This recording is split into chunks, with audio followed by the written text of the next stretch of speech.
আসসালামু আলাইকুম। আজকে আমি রানীক্ষেতের ভ্যাকসিন দিব কোয়েল পাখিকে। তার জন্য প্রথমে পানি গরম করতে হবে। সকালে ভোরে উঠে আমি পানি গরম করার জন্য বাইরে ঘরে এসে বললাম।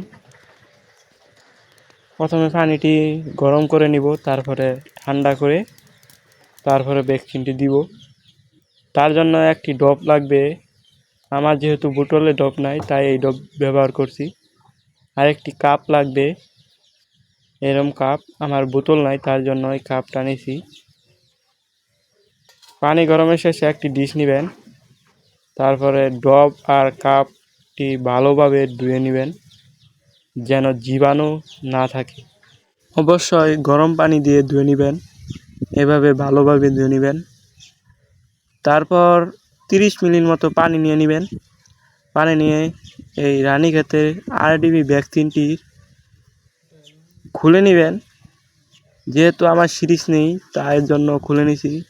আপনার কাছে সিরিজ থাকলে সিরিজ দিয়ে পানি নিয়ে তারপরে দিতে পারবেন। আমার কাছে সিরিজ নেই, তার কেসির সাহায্যে খুলে নিচ্ছি। আপনি অন্য কিছু ব্যবহার করলেও খুলে নিতে পারবেন, সমস্যা নেই। ভালোভাবে খুলে নেবেন।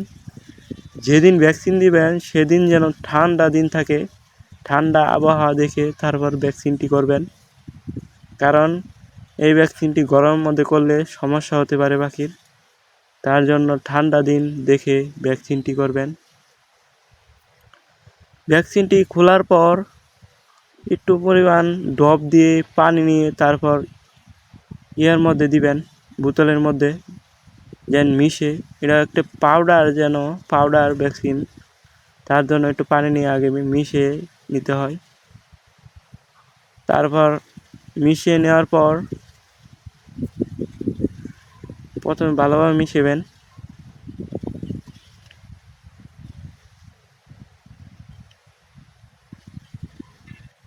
না মিশলে একটু জাকিয়ে নিতে পারেন, সমস্যা নেই। একটু জাকিয়ে নিয়ে তারপর কাপের মধ্যে ঢেলে দিবেন। একটু জাকিয়ে নেবেন প্রথমে ভালোভাবে,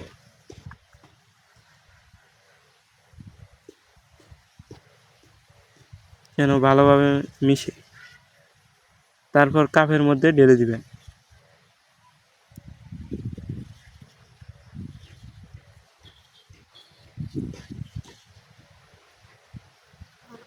কাপের মধ্যে ঢেলে দিবেন, ঢেলে ভালো মতো মিশিয়ে নেবেন যেন থাকে। ভ্যাকসিনটি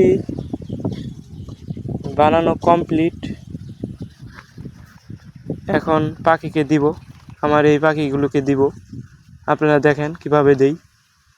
প্রথমে চোখের মধ্যে 1 ফোঁটা দিয়ে নেবেন। আর যদি দেখেন যে আপনার ভ্যাকসিনটি বাড়বে, তাহলে মুখের মধ্যে 1 ফোঁটা দিয়ে নেবেন। এভাবে ভ্যাকসিনটি পুরোটুক দিবেন।